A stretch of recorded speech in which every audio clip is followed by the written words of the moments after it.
நாகூம் 1. நினிவேயின் பாரம். எல்கோசானாகிய நாகூமின் தரிசன புஸ்தகம்.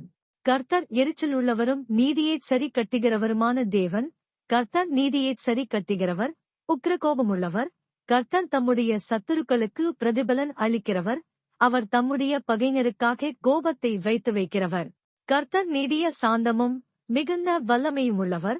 அவர்களை ஆக்கினை இல்லாமல் தப்புவிக்க மாட்டார். கர்த்தருடைய வழி சுழல் காற்றிலும் பெருங்காற்றிலும் இருக்கிறது. மேகங்கள் அவருடைய பாதத்தூளாயிருக்கிறது. அவர் சமுத்திரத்தை அதட்டி அதை வற்றிப்போக பண்ணி சகல ஆறுகளையும் வறட்சியாக்குகிறார். பாசானும் கர்மேலும் சோர்ந்து லீபனோனின் செழிப்பு வாடிப்போகும். அவர் சமூகத்தில் பர்வதங்கள் அதிர்ந்து மலைகள் கரைந்து போகும். அவர் பிரசன்னத்தினால் பூமியும் பூச்சக்கரமும் அதில் குடியிருக்கிற அனைவரோடும் ஈடுபட்டுப்போம். அவருடைய கோபத்துக்கு முன்பாக நிற்பவன் யார்? அவருடைய உக்கிரகோபத்திலே தரிப்பவன் யார்? அவருடைய எரிச்சல் அக்கினியைப் போல இறைக்கப்படுகிறது. அவராலே கன்மலைகள் பெயர்க்கப்படும். கர்த்தர் நல்லவர். இக்கட்டுநாளிலே அரணான கோட்டை. தம்மை நம்புகிறவர்களை அறிந்திருக்கிறார். ஆனாலும் நினிவேயின் ஸ்தானத்தை புரண்டு வருகிற வெள்ளத்தினால் சர்வசங்காரம் பண்ணுவார். இருள் அவர் சத்துருக்களை பின்தொடரும். நீங்கள் கர்த்தருக்கு விரோதமாகச் செய்ய நினைக்கிறதென்ன? அவர் சர்வசங்காரம் பண்ணுவார். இடுக்கம் மறுபடியும் உண்டாகாது. அவர்கள் சன்னபின்னலாயிருக்கிற முச்செடிகளுக்கு ஒப்பாயிருக்கையிலும் தங்கள் மதுபானத்தினால் வெறி கொண்டிருக்கையிலும் அவர்கள் முழுதும் காய்ந்து போன செத்தையைப் போல எரிந்து போவார்கள். கர்த்தருக்கு விரோதமாக பொல்லாத நினைவு கொண்டிருக்கிற துராலோசனைக்காரன் ஒருவன் உன்னிடத்திலிருந்து புறப்பட்டான். கர்த்தர் சொல்லுகிறது என்னவென்றால், அவர்கள் சம்போரணமடைந்து அநேகராயிருந்தாலும் அறுப்புண்டு போவார்கள். அவன் ஒழிந்து போவான். உன்னை நான் சிறுமைப்படுத்தினேன், இனி உன்னை சிறுமைப்படுத்தாதிருப்பேன். இப்போதும் நான் உன்மேல் இருக்கிற அவன் நுகத்தை முறித்து உன் கட்டுகளை அறுப்பேன். உன்னை குறித்து கர்த்தர் கட்டளை கொடுத்திருக்கிறார். இனி உன் பேருக்கு வித்து விதைக்கப்படுவதில்லை. உன் தேவர்களின் கோவிலில் இருக்கிற வெட்டப்பட்ட விக்கிரகத்தையும் வார்க்கப்பட்ட விக்கிரகத்தையும் நான் நிர்மூலம் பண்ணுவேன். நீ கனவீனனானபடியால் அதை உனக்கு பிரேத குழியாக்குவேன். இதோ, சமாதானத்தை கூறுகிற சுவிசேஷகனுடைய கால்கள் மலைகளின் மேல் வருகிறது. யூதாவே, உன் பண்டிகைகளை ஆசரி, உன் பொருத்தனைகளைச் செலுத்து. துஷ்டன் இனி உன் வழியாய் கடந்து வருவதில்லை. அவன் முழுவதும் சந்தரிக்கப்பட்டான். நாகூம் 2. சிதறடிக்கிறவன் உன் முகத்துக்கு முன்பாக வருகிறான். அரணைக் காத்துக்குள், வழியை காவல் பண்ணு. அறையை கெட்டியாய் கட்டிக்குள், உன் பெலனை மிகவும் ஸ்திரப்படுத்து. வெறுமையாக்குகிறவர்கள் அவர்களை வெறுமையாக்கி அவர்களுடைய திராட்சக் கொடிகளை கெடுத்து போட்டாலும், கர்த்தர் யாக்கோபின் மகிமையை திரும்பி வர பண்ணுவது போல் இஸ்ரவேலின் மகிமையையும் திரும்பி வர பண்ணுவார். அவனுடைய பராக்கிரமசாலிகளின் கேடகம் இரத்தமயமாகும். அவனுடைய யுத்த வீரர் இரத்தாம்பரந்தரித்துக் கொண்டிருக்கிறார்கள். அவன் தன்னை ஆயத்தம் பண்ணும் நாளிலே இரதங்கள் ஜுவாலிக்கிற கட்கங்களை உடையதாயிருக்கும். ஈட்டிகள் குலுங்கும். இரதங்கள் தெருக்களில் கனகனவென்றோடி வீதிகளில் இடசாரி வலசாரி வரும். அவைகள் தீவட்டிகளைப் போல விளங்கி மின்னல்களைப் போல வேகமாய் பறக்கும். அவன் தன் பிரபலஸ்தரை நினைவு கூறுவான். அவர்கள் தங்கள் நடைகளில் இடறி அலங்கத்துக்கு விரைந்து ஓடுவார்கள். மறைவிடம் ஆயத்தப்படுத்தப்படும். ஆறுகளின் மதகுகள் திறக்கப்படும். அரமனை கரைந்து போம். அவன் சிறைப்பட்டு போக தீர்மானமாயிற்று. அவனுடைய தாதிமார்கள் தங்கள் மார்பிலே அடித்துக்கொண்டு புறாக்களைப் போல சத்தமிட்டு கூட போவார்கள்.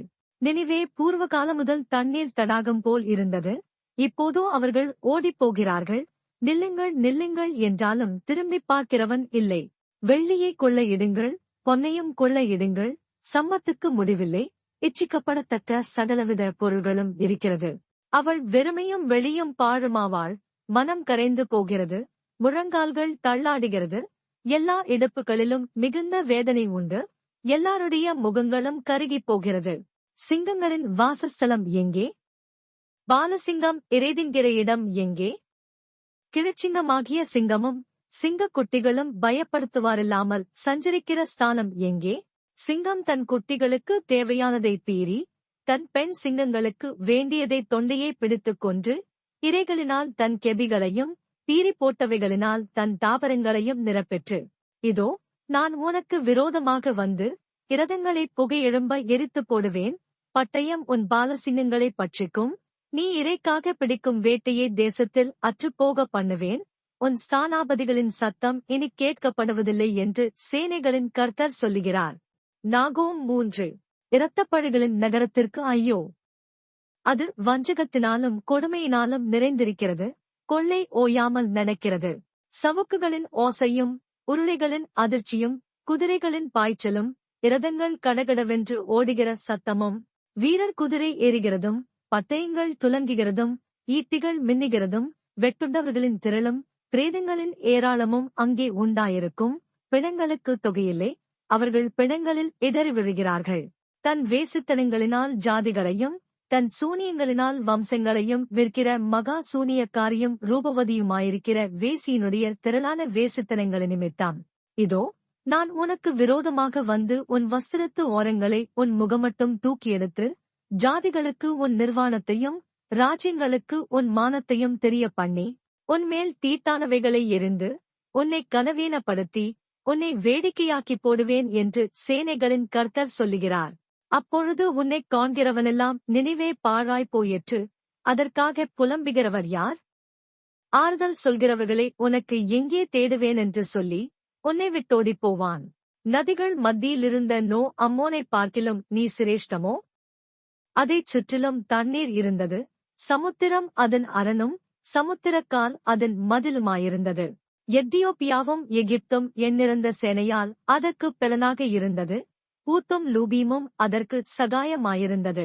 ஆயினும் அவள் குடிவிலக்கப்பட்டு சிறையிருப்பிலே கொண்டு போகப்பட்டாள். அவள் குழந்தைகள் எல்லா வீதிகளின் முகனைகளிலும் மோதியடிக்கப்பட்டார்கள். அவளுடைய கனவான்கள் பேரில் சீட்டு போட்டார்கள். அவளுடைய பெரியவர்கள் எல்லாரும் சங்கிலிகளால் கட்டப்பட்டார்கள். நீயும் வெறிகொண்டு ஒளித்துக் கொள்வாய், நீயும் உன் சத்துருவுக்கு தப்ப அரணான கோட்டையே தேடுவாய். உன் அரண்களெல்லாம் முதல் பழுக்கும் பழங்களுள்ள அத்திமரங்களைப் போல் இருக்கும். அவைகள் குலுக்கப்பட்டால் அவைகளின் பழம் தின்கிறவன் வாயிலே விழும். இதோ உன் நடுவில் இருக்கிற ஜனங்கள் பேடிகள், உன் தேசத்தின் வாசல்கள் உன் சத்துருவுக்கு முன் திறவுண்டு போகும். அக்கினி உன் தாழ்பாள்களை பட்சிக்கும். முற்றுகைக்கு தண்ணீர் மெண்டுவை, உன் அரண்களை பலப்படுத்து. சேற்றிலே போய் களிமண்ணை மிதி, சூளையை கெட்டிப்படுத்து. அங்கே அக்கினி உன்னை பட்சிக்கும், பட்டயம் உன்னை சங்கரிக்கும். அது பச்சை கிளிகளைப் போல் உன்னை பட்சித்து போடும். உன்னை பச்சை கிளிகளத்தனையாக்கிக்கொள், உன்னை வெட்டிக் கிளிகளத்தனையாக்கிக்கொள். உன் வர்த்தகரை வானத்து நட்சத்திரங்களிலும் அதிகமாக்கினாய். இந்த பச்சை கிளிகள் பறவை பறந்துகோம். உன் மகுடவர்த்தனர் வெட்டிக் கிளிகளுக்கும் உன் தலகர்த்தர் பெருங்கிளிகளுக்கும் சமானமாயிருக்கிறார்கள். அவைகள் குளிர்ச்சியான நாளில் வேலிகளில் பாடையுமிறங்கி சூரியன் உதித்த மாத்திரத்தில் பறந்து போம். பின்பு அவைகள் இருக்கும் இடம் இன்னதென்று தெரியாது. அசீரியா ராஜாவே, உன் மேய்ப்பர்கள் உறங்குவார்கள், உன் பிரபலஸ்தர் படுத்திருப்பார்கள். உன் ஜனங்கள் பர்வதங்களின் மேல் சிதறியிருக்கிறார்கள், அவைகளை கூட்டிச் சேர்ப்பவன் இல்லை. உன் நொறுங்குதலுக்கு பரிகாரம் இல்லை, உன் காயம் கொடியது. உன் செய்தியை கேட்பவர் யாவரும் உன் பேரில் கை கொட்டுவார்கள். உன் பொல்லாப்பு எந்நேரமும் யார் பேரிலேதான் பாயாமற் போயிற்று.